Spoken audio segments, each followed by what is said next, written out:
안녕하세요. 책 읽어주는 이한이 할아버지입니다. 오늘도 인성태교동화 한 편을 읽어드리겠습니다. 오늘 읽어드릴 이야기는 곰돌이의 용서로군요. 곰돌이네 만두가게는 유명한 맛집이어서 손님들이 끊임없이 왔어요. 곰돌이의 할아버지가 길 모퉁이 한쪽에 붙어 있는 작은 공간에서 처음 가게를 시작했어요. 하지만 한 번 만두 맛을 본 손님들은 꼭 다시 와서 만두를 사갔고 평생토록 단골이 되었어요.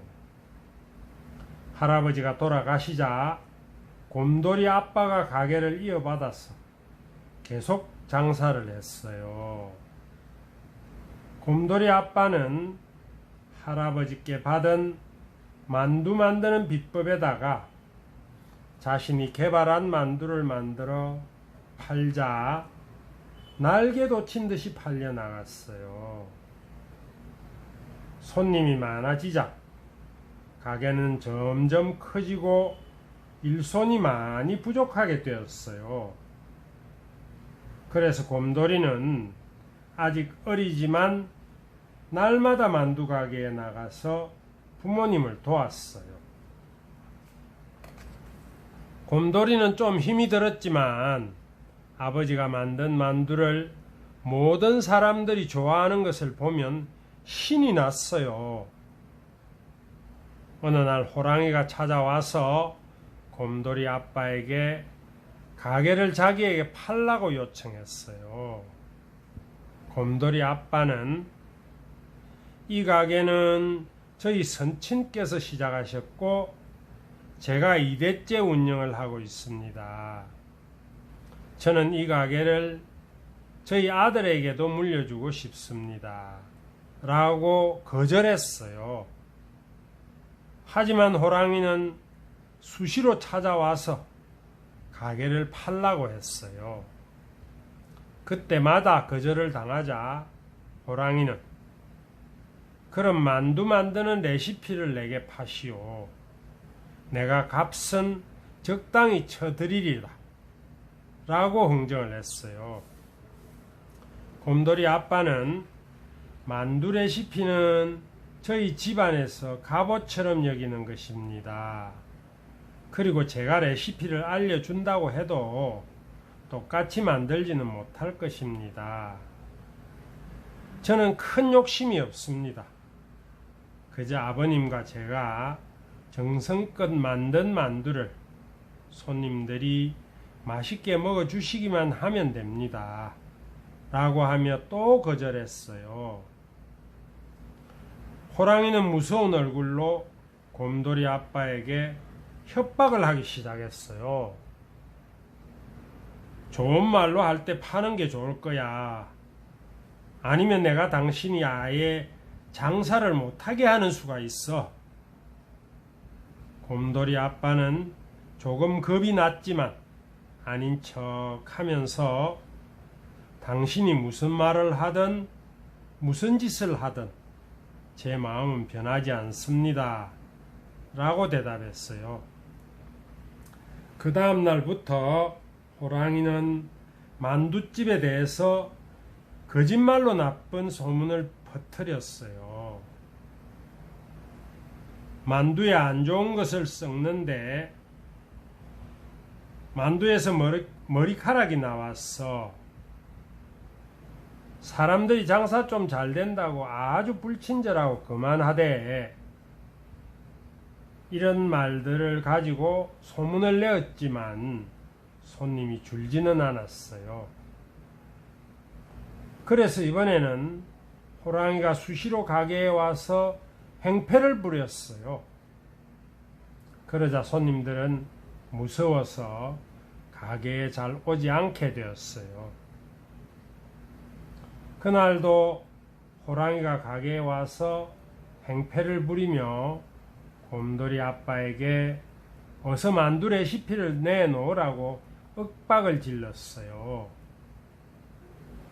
곰돌이 아빠가 끝까지 거절하자 호랑이는 화가 나서 가게의 기구들을 부수기 시작했어요.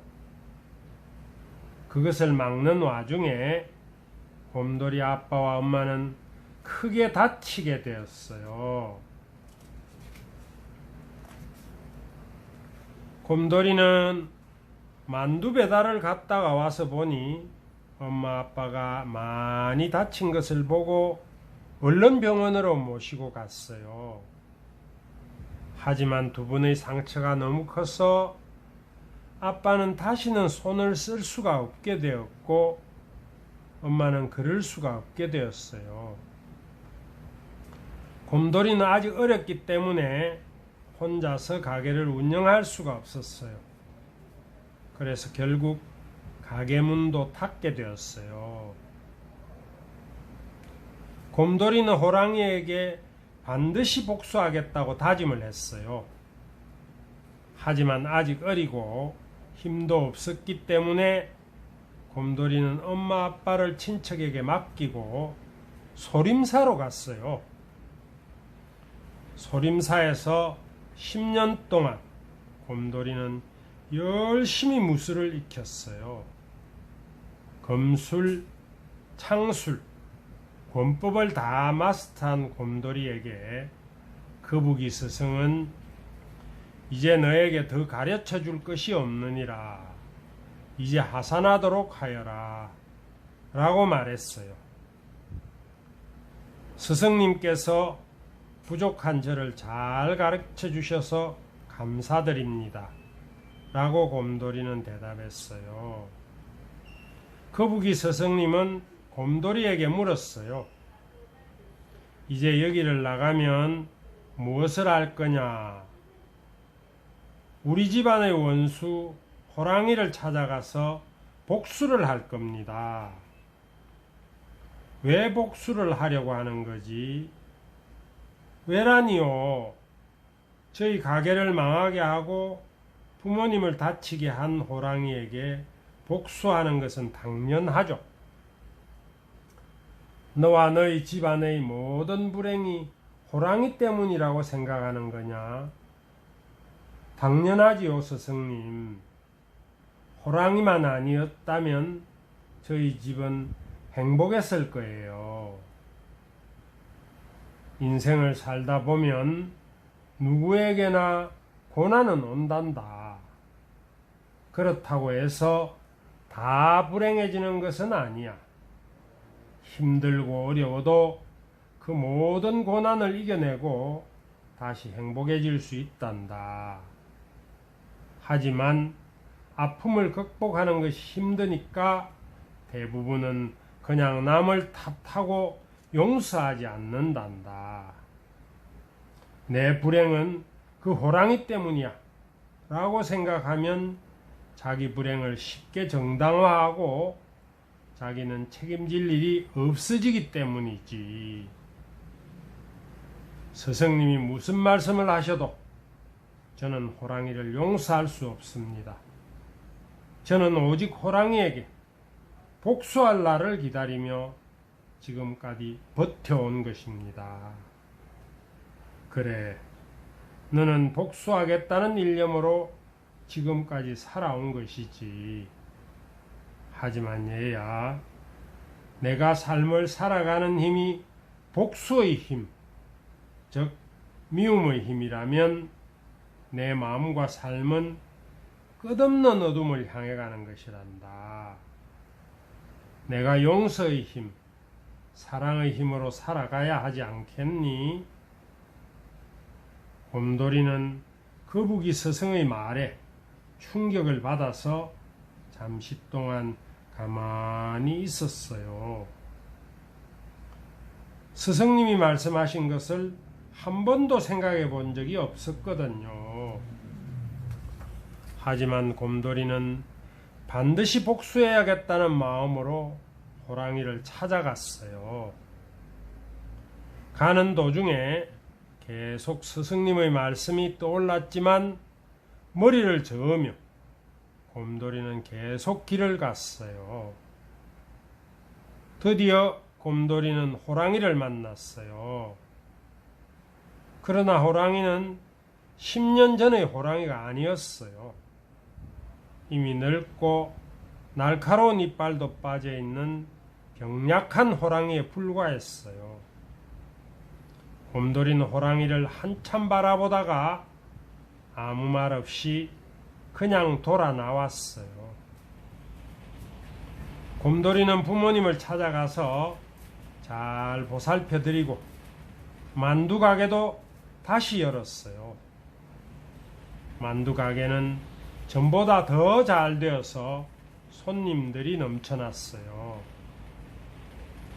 부모님은 비록 몸이 불편하셨지만 다시 얼굴에 미소가 넘쳐나고 곰돌이와 함께 행복하게 살았어요. 아가야, 내가 이 세상에 태어나서 살다 보면 너를 괴롭히고 힘들게 하는 사람들이 생기게 될 거야. 하지만 그 사람들을 미워하고 분노하면 안 돼. 정서이견이라는 말이 있단다. 누군가에게 잘못이 있으면 온정으로 참고 이치에 비추어 용서한다는 뜻을 가지고 있어.